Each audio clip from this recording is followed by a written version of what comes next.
Hi, I'm Dr. George Yancey. Let's share some paradigms.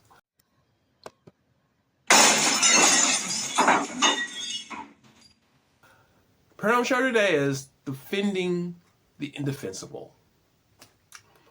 I want to talk about partisan politics. The purpose of this channel, one of the purposes, is that to provide a format for Christians who are neither on the left or the right. Maybe you shade one way or the other, and that's fine. Maybe you're totally independent.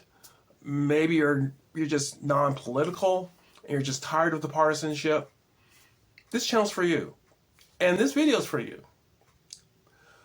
One of the problems with partisanship is that you wind up defending the indefensible.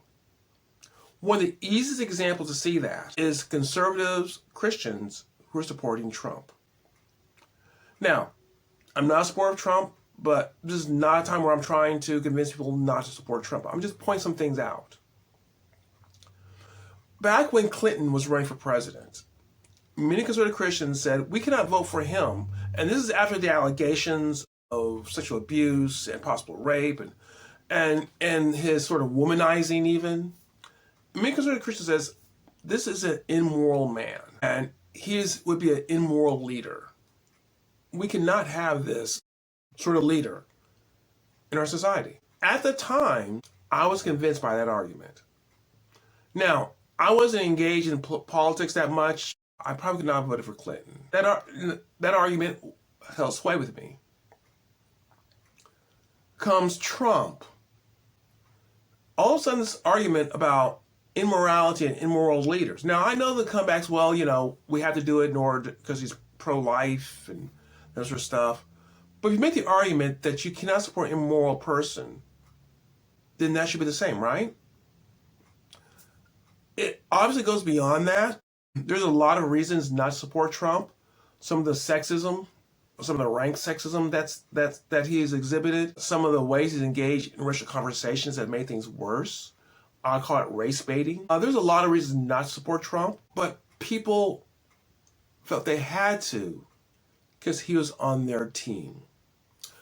I had a lot of Christians talk to me in 2016 saying, I would not vote for him in the primary because of all of these things, because he's a crass man, because of his immorality. But now he's our standard bearer. I gotta support him. And I said, no, you didn't. You either vote down ticket, or you could have voted third party, or you could have left it blank. You chose to. You chose to support an immoral man. And there's no reason to think that he's become any less moral as time has gone on. So, after setting the stake in the ground that no, we don't support an immoral candidate, and then to do that, that's indefensible. I find that indefensible. That, if you had never said anything about Clinton, then that'd been one thing. But you said that about Clinton. And then to turn right around and support someone who is at least as immoral as Clinton, what can you say? If these are your principles, you just violated them. Now, I'm not letting the left off the hook either. The left has supported a candidate in Virginia who said who wished death, not just on his political opponents, but on his political opponents' kids, to teach them a lesson. And that person won office. And I must say, the Republicans had a chance to put in the candidate, Roy Moore, in Alabama, who also have troubling problems, although probably not quite like that. And they didn't. He lost in general election. Not so for the Democrats. Many Democrats are supporting the protests at churches, the protests in the church, where they basically shut the church down, where they block parents being able to pick up their kids, where one woman at least broke her leg, if the affidavit is true, trying to get away. And I hear Democrats supporting that because ICE is so bad. What if, just bear with me now, what if there was a predominantly black church whose pastor was on Planned Parenthood board and a bunch of white Christians came in and did the same thing to that church? would the Democrats have supported that? Saying, well, you know, if you believe in the cause well enough, you get to shut down the church. We both know the answer to that, right? Before we go on, let me just say, if you enjoyed this analysis, please consider subscribing to this channel. Please consider liking this particular video, commenting on it. You disagree with me? Come at me, I'm here. But, you know, this is how we grow this channel. So consider that. Thanks. So we have to ask the question, you know, why do we have to support the people from our team no matter what? If they are immoral, if they cheat on their wives, okay. If they talk about the death of their opponent's kids, gotta vote for them anyways. Why do we do that? I'd argue that partisanism creates a polarization in our society to where we no longer have nuance. Our team is always right. Their team is always wrong. And that's how we see the world. Therefore, it's worth it if we get someone in office, even if they've done horrendous things, such as wishing death on their opponent's kids, or cheating on their wives, or engaging in sexist dialogue. Even if they've done that, things that we know are wrong, we gotta support them anyways. I understand, no candidate is perfect. None. And would I refuse to vote for a candidate, you know, if there's some foibles there? No. I think there are things people can make mistakes in their past. You know, if someone partied hard in their past and now is running for office, and would I vote against them? Not for that. No, I wouldn't. But we have to draw a line somewhere.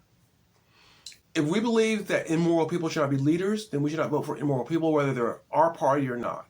If we believe that it is wrong to shut down churches, that it's wrong to shut down churches, whether it's churches we like or not.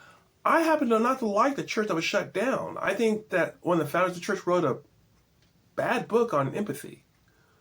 But I have zero desire to see them shut down because protesters come in and not allow parents to pick up their kids from the nursery.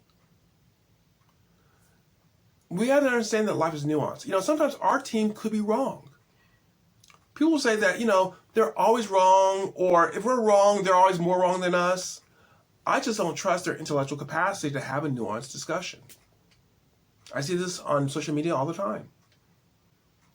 So what are we going to do? We've got to learn to tile down the partisanship, the polarization. And sometimes we may not be able to vote for the other side. I totally understand that. I would never ask a pro-life Christian to vote for a Democrat. Nor would I ask a Christian who wants to promote social justice to vote for this Republican Party. But we don't have to support people on our side. And we think, well, what if we lose? Well, you won't change people on your side if you keep supporting them no matter what. Republicans, you want moral leaders? Supporting immoral leaders is not going to get you moral leaders. Democrats, if you want politicians who don't wish death on the political opponents, supporting those who do will not get you that. As I've gotten older, I've realized that partisanship and polarization has done so much damage to our society. It prevents us from being able to solve problems because we can never give in to the other side. Allows us to be led by people who should not be our leaders, but because they somehow was able to win the nomination, we got to vote for them anyways. I must admit that I used to be of the mindset that you can't vote third party, but I found it one of the most freeing things I could do. I'm not saying you need to do that, but it has freed me to vote my conscience in the way that I want to. And if someone wins I don't want to win, my ultimate hope is not with a political party. My ultimate hope is not political power. My ultimate hope is with Christ. And if I wake up one day and I think that I'm ruined because the wrong people won, or I'm saved because the right people won, then I put my faith somewhere else other than Christ. Well, thank you for coming by, and I hope you enjoyed this, and please come back and shatter some more paradigms.